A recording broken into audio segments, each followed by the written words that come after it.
Hi friends, എല്ലാവർക്കും ഷൈൻ വീഡിയോസിൻ്റെ പുതിയ വീഡിയോയിലേക്ക് സ്വാഗതം. ഇന്ന് നമുക്ക് തെർമോക്കോളിലെ ഒരു അടിപൊളിയായിട്ടുള്ള ആർട്ട് വർക്കാണ് ഇന്നത്തെ നമ്മുടെ വീഡിയോ ആയിട്ട് ഉൾപ്പെടുത്തിയിട്ടുള്ളത് കേട്ടോ. അപ്പോൾ സിമ്പിൾ ആയിട്ടുള്ള ഒരു ആർട്ട് വർക്കാണ്. എല്ലാവർക്കും ചെയ്യാൻ വേണ്ടിയിട്ട് പറ്റും. വളരെ ഈസിയാണ്, അതുപോലെ തന്നെ നല്ല ഭംഗിയാണ്, ക്യൂട്ടാണ്. എല്ലാവർക്കും നല്ലപോലെ ഇഷ്ടപ്പെടുന്ന ഒരു ഐറ്റമാണ് കേട്ടോ. അപ്പോൾ നമുക്ക് ഒന്ന് നോക്കാം ഇത് എങ്ങനെയാണ് ചെയ്യുന്നത് എന്ന്. അതിനായിട്ട് ഇതുപോലൊരു തെർമോക്കോൾ പീസ് എടുത്തിട്ടുണ്ട്. അതിൻ്റെ മുകളിലായിട്ട് ഒരു ടിഷ്യൂ പേപ്പറിനെയാണ് വെച്ച് കൊടുക്കുന്നത്. ഇനി നമുക്ക് ആ ടിഷ്യൂ പേപ്പറിനെ ഒട്ടിച്ച് കൊടുക്കാനായിട്ട് കുറച്ച് ഫെവിക്കോളിൽ നല്ലതുപോലെ തന്നെ ഒന്ന് ഡൈല്യൂട്ട് ചെയ്തെടുക്കുക കേട്ടോ. അതിനുശേഷം ഈ ഒരു രീതിയിൽ നമുക്കതിലേക്ക് ഇങ്ങനെ ഒട്ടിച്ചെടുക്കാം. ഇനി നമുക്ക് കളർ കൂടി ഇതുപോലെ ഒന്ന് നേർപ്പിച്ചെടുത്തതിന് ശേഷം ഇതുപോലെ ഒന്ന് പെയിൻറ്റ് ചെയ്തെടുക്കാം കേട്ടോ. ഇങ്ങനെ ഒലിച്ചിറങ്ങുന്നത് പോലത്തെ ആ ഒരു ഡിസൈൻ വരണം കേട്ടോ. അതാണ് ഇതിൻ്റെ മെയിനായിട്ടുള്ള ഹൈലൈറ്റായിട്ട് കാണിക്കുന്നത്. അപ്പോൾ നമുക്ക് ഈ ഒരു രീതിയിൽ നമുക്കതിൽ പെയിൻറ്റ് ചെയ്തെടുക്കാം. ഞാൻ ഫസ്റ്റായിട്ട് ബ്ലൂ കളറാണ് എടുത്തിട്ടുള്ളത്. ബ്ലൂ കളർ എന്ന് പറഞ്ഞാൽ കുറച്ച് അട്രാക്റ്റീവ് ആയിട്ടുള്ള ഒരു കളറാണല്ലോ. അതുപോലെ തന്നെ അതിനോട് മാച്ചായിട്ടുള്ള ഒരു ഗ്രീൻ കളർ കൂടി എടുത്തിട്ടുണ്ട്. പിന്നെ യെല്ലോ കളർ, റെഡ് കളർ, ഇങ്ങനെയാണ് നമ്മൾ എടുത്തിട്ടുള്ളത് കേട്ടോ. അപ്പോൾ ഇതെല്ലാം നമുക്കതിൽ പെയിൻറ്റ് ചെയ്തെടുക്കാം. എന്നിട്ട് നല്ലതുപോലെ ഒന്ന് ഉണക്കിയെടുക്കാം കേട്ടോ. നല്ലതുപോലെ ഉണങ്ങിക്കഴിഞ്ഞാൽ ഇതുപോലെ മാർക്കർ ഉപയോഗിച്ച് കൊണ്ടാണ് അതിൽ ചിത്രങ്ങൾ വരച്ചു കൊടുക്കുന്നത്. നമുക്ക് നമ്മുടെ ഭാവനയ്ക്കനുസരിച്ചിട്ടുള്ള ആ ഒരു ചിത്രങ്ങൾ ഇതിൽ വരച്ചു കൊടുക്കാവുന്നതാണ് കേട്ടോ. ഞാനിപ്പോൾ ചെയ്യുന്നത് കയ്യിലൊക്കെ മൈലാഞ്ചി ഇടുമല്ലോ, ആ ഒരു ഡിസൈൻ നമ്മൾ കയ്യിൻ്റെ ഒരു സൈഡിലൊക്കെ ആയിട്ട് വരുന്ന മൈലാഞ്ചി ഡിസൈനൊക്കെ ഉണ്ടല്ലോ, ആ ഒരു രീതിയിലാണ് ഇതിലേക്ക് വരച്ചു കൊടുക്കുന്നത്.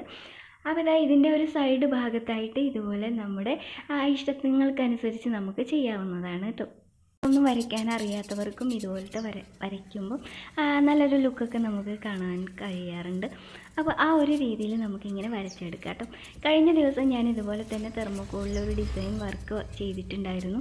അതൊരു ഗേളിൻ്റെ പടമായിരുന്നു കേട്ടോ. ഇതുപോലെ തന്നെ നമ്മൾ ടിഷ്യൂ പേപ്പറെല്ലാം ഒട്ടിച്ച് കളറൊക്കെ ചെയ്ത് എടുത്തിട്ടുള്ള ആ ഒരു ഷീറ്റിലേക്കാണ് ചിത്രം വരച്ച് കൊടുത്തിട്ടുണ്ടായിരുന്നത്. നമ്മുടെ ചാനലിൽ അപ്ലോഡ് ചെയ്യാമെന്നൊക്കെ വിചാരിച്ചിട്ടാണ് ഞാനത് എടുത്തിട്ടുണ്ടായിരുന്നത്. പക്ഷേ ഭംഗിയായിട്ടൊന്ന് ചിറ്റിപ്പോയിട്ടോ.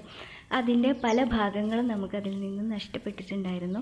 വീഡിയോ എടുത്ത സമയത്ത് എൻ്റെ അടുത്ത് ഷൈനും കൂടി ഇരിക്കുന്നുണ്ടായിരുന്നു കേട്ടോ ഞാൻ വീഡിയോ എടുക്കുന്ന സമയത്ത്. അപ്പോൾ അവനിങ്ങനെ സംസാരിച്ചിട്ട് അവൻ്റെ ആ ഒരു സംസാരത്തിലേക്ക് എൻ്റെ ശ്രദ്ധയൊക്കെ പോയി നമ്മുടെ വീഡിയോൻ്റെ കുറേ ഭാഗങ്ങൾ എനിക്ക് നഷ്ടപ്പെട്ടു കേട്ടോ. അപ്പോൾ എനിക്കത് വല്ലാത്തൊരു വിഷമമായി. അന്നത്തെ ദിവസം മുഴുവനും എനിക്ക് അതുതന്നെ ഓർത്തിട്ടുള്ള ഒരു സങ്കടം, പറഞ്ഞറിയിക്കാൻ പറ്റാത്തൊരു സങ്കടമൊക്കെ ഉണ്ടായിരുന്നു. എന്നാലും സാരമില്ല. അപ്പം ഞാൻ വിചാരിച്ചു അതിൻ്റെ തന്നെ ഒരു ചെറുതായിട്ടുള്ള മോഡൽ നമുക്ക് ചെയ്യാമെന്ന് വിചാരിച്ചിട്ടാണ് ഈ ഒരു ഡിസൈൻ നമ്മളിപ്പം ചെയ്തുകൊണ്ടിരിക്കുന്നത് കേട്ടോ. എന്തായിരുന്നാലും നമ്മുടെ ഈ ഒരു വീഡിയോൻ്റെ ഫൈനലായിട്ട് വരുന്ന സമയത്ത് നമുക്ക് ആ ഒരു വീഡിയോ കൂടി ഒന്ന് ഉൾപ്പെടുത്താം കേട്ടോ.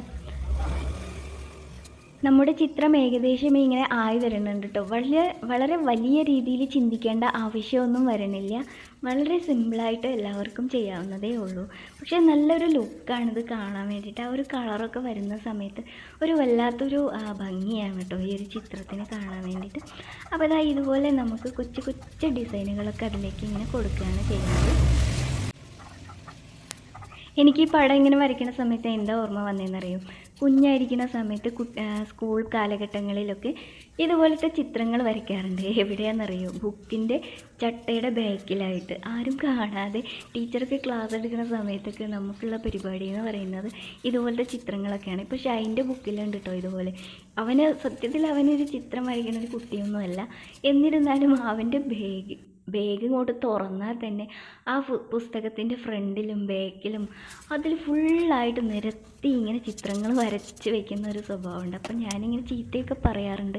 എന്നിരുന്നാലും നമ്മുടെ ആ ഒരു കാലഘട്ടത്തെ കാര്യങ്ങൾ ഓർക്കുമ്പോൾ ഒന്നുമല്ല കേട്ടോ. ഞാൻ അവൻ്റെ അടുത്ത് അതൊന്നും പറയാറില്ല. ഞാൻ അതൊക്കെ എൻ്റെ മനസ്സിൽ വയ്ക്കും.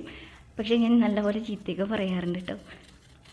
അപ്പോൾ കൂട്ടുകാരെ, ആദ്യമായിട്ടാണ് ഷൈൻ വീഡിയോസ് കാണുന്നതെങ്കിൽ ഒന്ന് സബ്സ്ക്രൈബ് ചെയ്യാൻ മറക്കരുത്. അടുത്ത കിടിലൻ വീഡിയോയുമായിട്ട് ഇനിയും വരുന്നുണ്ട് കേട്ടോ. അപ്പോൾ ഇന്നത്തെ നമ്മുടെ വീഡിയോ ഇഷ്ടമായിട്ടുണ്ടെങ്കിൽ ഒരു ലൈക്ക് കൊടുക്കുക. നിങ്ങൾക്ക് എന്തെങ്കിലും കമൻറ്റൊക്കെ ഉണ്ടെങ്കിൽ നമ്മുടെ കമൻറ്റ് ബോക്സ് ഒഴിഞ്ഞു കിടക്കുകയാണ്. നിങ്ങൾക്ക് ചോദിക്കാവുന്നതാണ്. എന്തായാലും അതിൻ്റെ റീപ്ലൈ തരുന്നതായിരിക്കും കേട്ടോ. Thank you.